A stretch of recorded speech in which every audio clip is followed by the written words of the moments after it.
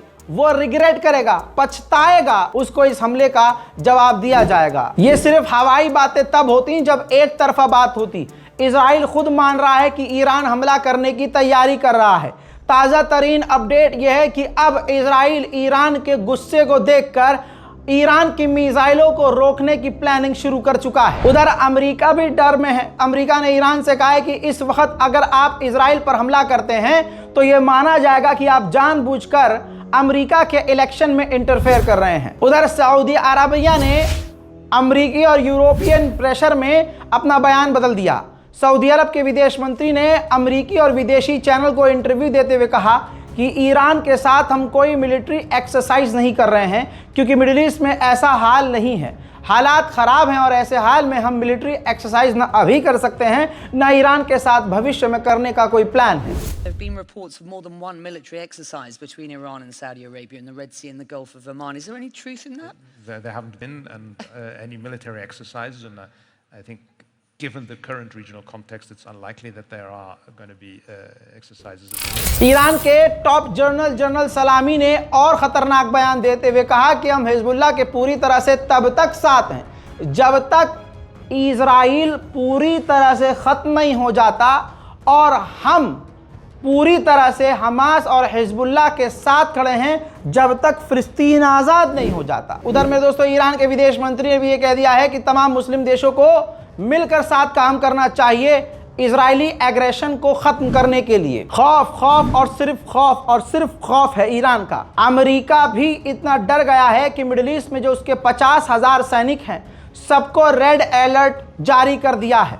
इधर इजराइल ने अपने तमाम डिफेंस सिस्टम, तमाम सेनाओं, नौसेनाओं और यहूदी आम लोगों को अलर्ट जारी कर दिया है कि ईरान हमला कर सकता है। मैं आपको और गहरी जानकारी दूं तो ईरान के अंदर जो 18 अलग अलग जगहें हैं वहां पर मिसाइल की मूवमेंट सैटेलाइट पर रिकॉर्ड हुई हैं। वहीं रिपोर्ट ये आई है ईरान रूस के एयर डिफेंस सिस्टम से नाखुश है क्योंकि रूस के एयर डिफेंस सिस्टम इजरायली मिसाइलों को लगभग रोकने में कामयाब नहीं हुए हैं। इस वजह से ईरान अपने ही द्वारा बनाए गए एयर डिफेंस सिस्टम को और मजबूत कर रहा है और ख़तरनाक और नए तरह के लॉन्ग रेंज के एयर डिफेंस सिस्टम बना रहा है। वहीं मेरे दोस्तों उधर इजराइल ने अपने इजराइल के अंदर ही दो व्यक्तियों को, जो कपल हैं महिला और पुरुष, उनको गिरफ्तार किया है। इल्ज़ाम यह है कि ईरान के आदेश पर पैसा लेकर इजरायली वैज्ञानिक को मारने का ये प्लान कर रहे थे। वहीं पब्लिक को शांत करने के लिए नेतन्याहू ने कहा कि इजराइल के पास पूरी आज़ादी है ईरान पर कहीं भी कभी भी हमला करने के लिए, बाकी हम ईरान को कभी भी न्यूक्लियर हासिल नहीं करने देंगे। उधर अमेरिका ने भी धमकी ईरान को देते हुए कहा।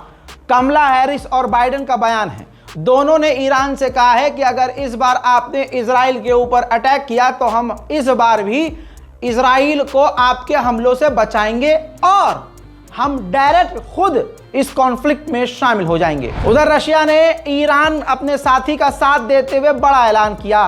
रूस के विदेश मंत्री सर्गेई लावरोव ने ऐलान किया कि ईरान और रशिया बहुत जल्द डिफेंस कॉरपोरेशन का एग्रीमेंट करने वाले हैं। इस एग्रीमेंट में दोस्तों होता यह है कि दोनों एक दूसरे को हमला होने से बचाएंगे, किसी तीसरे देश के हमले से बचाने की कोशिश करेंगे, चाहे वो एक दूसरे को डिफेंस सिस्टम दें या जानकारी शेयर करें। वहीं एक बार फिर से इजराइल सामने आया है और कह रहा है कि अगर हमें लगा, जो अभी लग रहा है कि ईरान हम पर हमला करने से एक कदम दूर है, तो हम ईरान से पहले ईरान पर हमला करेंगे। ईरान ने जो इजराइल के ऊपर हमला किया था उस हमले की मिसाइलों के मलबे आज तक मिल रहे हैं। ये देखिए, इजराइल के एक शहर में एग्रीकल्चर लैंड पर एक लंबी चौड़ी ईरान की मिसाइल का मलबा मिला है, जिससे यहूदी लोगों के अंदर ईरान की मिसाइलों का खौफ फिर पैदा हो गया है। उधर जर्मनी ने अपने साथी इजराइल का साथ देते हुए ईरान के जो 3 काउंसलेट थे, ऑफिस थे जर्मनी के अंदर, जर्मनी ने बंद कर दिए हैं तीनों। Wir haben Teheran immer wieder unmissverständlich klar gemacht, dass die Hinrichtung eines deutschen Staatsangehörigen schwerwiegende Folgen haben wird. Daher habe ich entschieden, die 3 iranischen Generalkonsulate in Frankfurt am Main, München und Hamburg zu schließen. मेरे दोस्तों, breaking news में Iran के special report में इतना ही। इस report को खूब share कीजिए, अपनी राय कमेंट सेक्शन में लिखिए। आप देख रहे थे रज़ा ग्राफी अनस्क्रिप्टेड। जय हिंद।